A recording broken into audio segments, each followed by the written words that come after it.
வணக்கம். அறத்துப்பால், பொருட்பால், காமத்துப்பால் என்ற வள்ளுவனின் முப்பால் பகுப்பு காரணத்தோடுதான் இருக்கிறது. வள்ளுவர் காமத்துப்பால் என்றுதான் சொல்கிறார். காமம் என்பது இழிசொல் அன்று, அது உலகத்தின் மூலமாக இருக்கிறது. நாம் காடுகளிலும் மற்ற இடங்களிலும் பார்க்கிற கூட்டமாக வாழும் விலங்குகள் மற்றும் பறவைகள் அனைத்துமே ஒரு தலைமையின் கீழ் இயங்குகின்றன.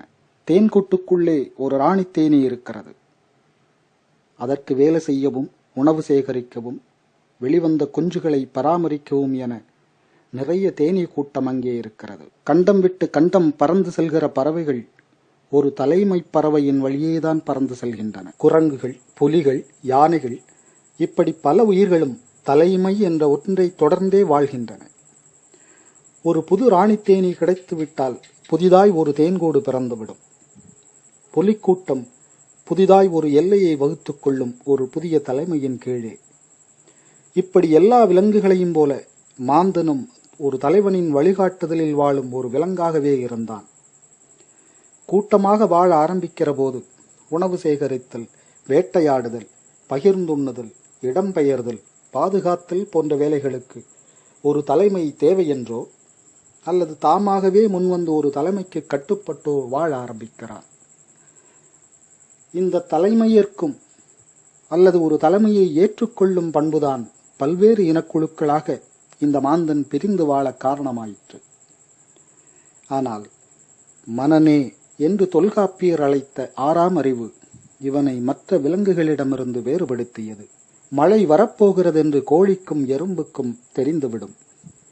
நிலநடுக்கத்தின் அதிர்வை யானைகளும் பறவைகளும் முன்கூட்டியே அறிந்து கொள்ளும். இன்னொரு புலியின் எல்லைக்குள் தான் நுழைகிறோம் என்று மற்றொரு புலி தெரிந்து கொள்ளும். ஆனால் நெருப்பைக் கண்டால் புலி அஞ்சும் என்பதையும், யானையால் பெரும் பள்ளத்தை நோக்கி வேகமாக ஓடிவர முடியாது என்பதையும் இந்த ஆறாம் அறிவு அறிந்து கொண்டது. விலங்குகளும் பறவைகளும் நுகரும் திறனாலும் ஓசைகளின் மூலமும் உணவு இருப்பதை அறிந்து கொண்டிருக்கையில், இந்த ஆறாம் அறிவோ எந்த இடத்தில் என்ன வகையான உணவு, எவ்வளவு உணவு என்பதை எண்ணி பார்க்க ஆரம்பித்து விட்டது. இந்த எண்ணம்தான் இந்த மாந்தரினம் இந்த நொடி வரை நடந்து வந்திருக்கிற பெருவழிப்பாதையில் இடப்பட்ட முதல் கல். இயற்கையின் விதிவழியில் எல்லா உயிர்களுக்கும் இனப்பெருக்கத்திற்கென உடலில் இருப்பு வைக்கப்பட்டிருந்த காமம் இந்த ஆறாம் அறிவால் மனதிற்கு மாற்றப்பட்டது. விலங்காய் இருந்தபோது உணர்வு நிலையில் இருந்த காமம் உருவகப்படுத்தும் திறனும் நினைவு வலைப்பின்னலும் பொருந்திய ஆறாம் அறிவால் உணர்ச்சி நிலைக்கு மாற்றப்பட்டு விட்டது. இப்படி ஒரு நிலையில் வண்ணத்து பூச்சி, மயில் போன்ற உயிர்கள் வண்ணம் மற்றும் வடிவம் போன்ற அழகுணர்வில் இணை தேடுவதைக் கண்ட மாந்தனின் அந்த ஆறாம் அறிவு அதை பற்றியும் எண்ண தலைப்பட்டிருக்க கூடும். இப்படி இன்பம் துய்ப்பதில் தோன்றிய எண்ணங்களும் தலைமை பண்பை நிலைநிறுத்திக் கொள்ள விளைந்ததில் தோன்றிய அறிவும் பின்னி பிணைந்ததில் பொருள் என்ற பெருஞ்சொல் பிறந்தது. ஒரு நிலையில் இன்பம் துய்ப்பதற்கான நுழைவாயில் பொருள் என்று ஆகிப்போனது. பொருள் தேடி புறப்பட்ட மாந்தரினத்தின் பயணம் நாகரிகத்தின் எல்லைகளை விரித்தது. இடம்பெயர்தல் நிகழ்ந்தது. மொழிகள் பிறந்தன. புதிய தலைவர்கள் தோன்றினார்கள். எல்லைகள் வேறு வேறாயின. இனக்குழுக்களுக்கிடையே நடந்த சிறு சிறு சண்டைகள் எல்லைகளுக்கிடையே நடந்த பெரும் போர்களாய் மாறின. தலைமையும் அறிவும் முன்னிலை பெற்றன. கதை சொல்லிகள் தோன்றினார்கள். வீரத்திலும் அறிவிலும் தலைவர்கள் பட்டியலிடப்பட்டார்கள். தமக்கிடையே பொருள் குறித்து நடக்கும் போர்களில் தம்மினமே அழியக் கண்டு பொருள் ஈட்டுவதற்கும் உயிர்கொலைக்கும் சில அறங்களை வகுத்துக் கொண்டார்கள். அவற்றையும் விலங்குகளிடமிருந்தே கற்றுக்கொண்டார்கள். ஒரு புலி பசியில்லாத போது ஒரு மானை கொல்வதில்லை. தன்னோடு உண்ணவரும் சக உயிர்களுக்கும் உணவை உண்ண அனுமதிக்கும். ஒரு புலி வெறும் உயிர்கொலை செய்வதில்லை, தன் தலைமையை ஏற்று வழி நடக்கும்.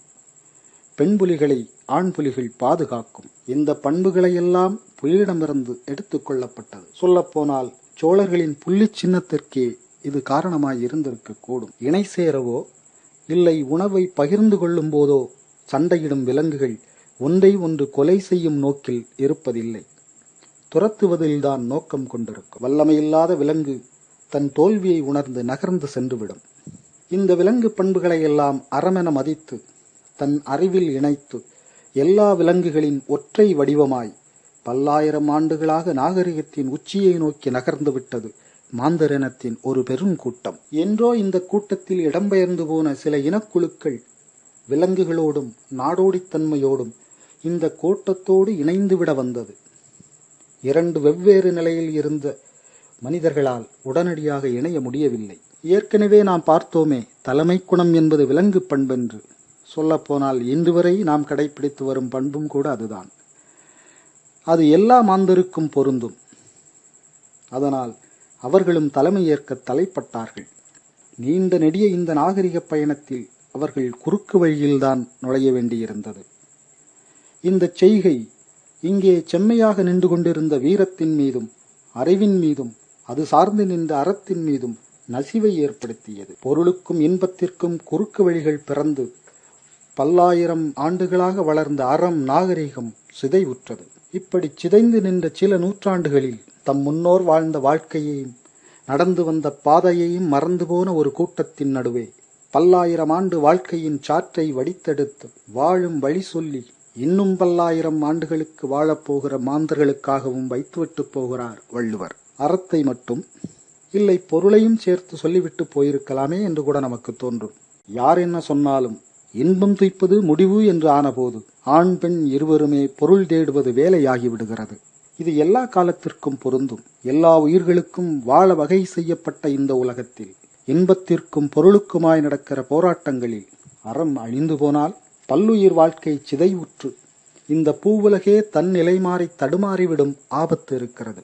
இதை நாம் இன்றெல்லாம் கண்கூடாக பார்த்துத்தான் கொண்டிருக்கிறோம். எல்லா விலங்கினங்களுக்கும் காமமும் உயிர் வாழ்தலில் ஓர் அறமும் இருக்கிறது. ஆனால் காமத்தில் தொடங்கி நாகரிகத்தின் உச்சியை தொட்டுவிட்ட மாந்தனுக்கோ ஆறாம் அறிவு கொடுத்து போன பொருள் இருக்கிறது. அப்படியெனில் காமம் பற்றி பேசவில்லை என்றால் பொருளுக்கான தேவை இருக்காது. பொருளே இல்லையெனில் அறம் பற்றி பேச வேண்டிய அவசியமே இருக்காது. நாம் வெறும் விலங்குகளாகவே வாழ்ந்துவிட்டு போயிருப்போம். எனவே காமத்துப்பால் இல்லையெனில் திருக்குறள் முற்று பெறாது. ஆனால் காமம் என்ற இந்த ஒற்றை சொல் நம்மை அது பற்றி பேசவோ படிக்கவோ விடாமல் தடுத்துவிட்டதோ என்று நான் எண்ணுகிறேன். கற்றாரை கற்றாரே காமுறுவர். இந்த சொற்றொடர் எல்லோரும் அறிந்ததுதான். இதை ஒருமுறை சொல்லி பாருங்கள். காமம் என்ற சொல் எத்தனை வலிது என்று உணர்வீர்கள். அது ஓர் ஒத்திசைவு, உறவுகளுக்குள்ளும் நட்புக்குள்ளும் காதலுக்குள்ளும். இந்த ஒத்திசைவில் வருகிற குளறுபடிகள் வாழ்க்கையில் நிறைய மாற்றங்களை ஏற்படுத்துகின்றன.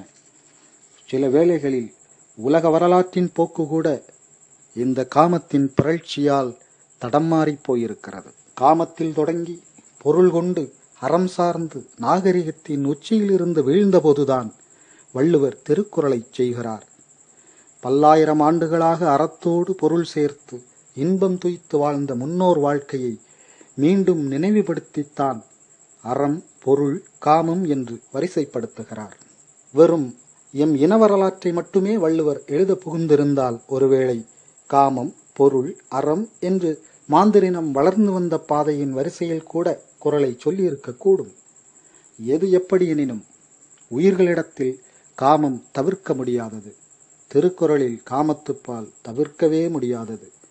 என்றென்றும் அன்புடன் மாதேவன்.